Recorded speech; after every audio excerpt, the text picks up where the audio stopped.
আজকে বিরিয়ানি রান্না করবো মেয়ের জন্য।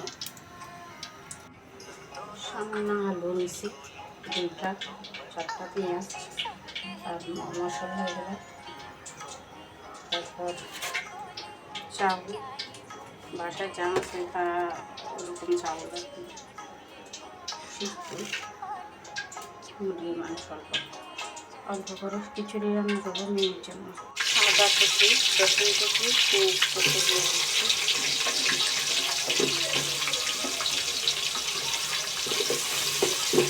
বাচ্চা নাকি মাছ খেতে খেতে ভালো লাগছে না, মাছ মাংস ঝোল, সেই জন্য বলতেছে অল্প করে খিচুড়ি রান্না করার জন্য। আলু দিয়ে দিলাম, মাংস একটু তেলের মতো ভুনা ভুনা হওয়ার জন্য মাংস দিয়ে দিচ্ছি। মাংস বেশি না, অল্প টুকরাকে কুচি করে দিচ্ছি। এখন মাংস কষানো হয়ে গেছে,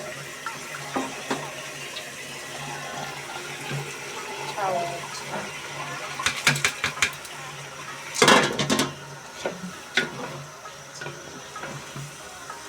আমরা রেগুলারলি ভাত যা খাই ওই চাউল দিয়ে এই খিচুড়িটা তৈরি করতেছি।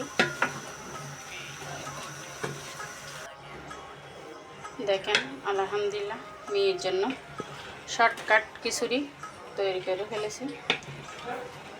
এই হচ্ছে অল্প উপকরণ দিয়ে এই খিচুড়ি, আলহামদুলিল্লাহ।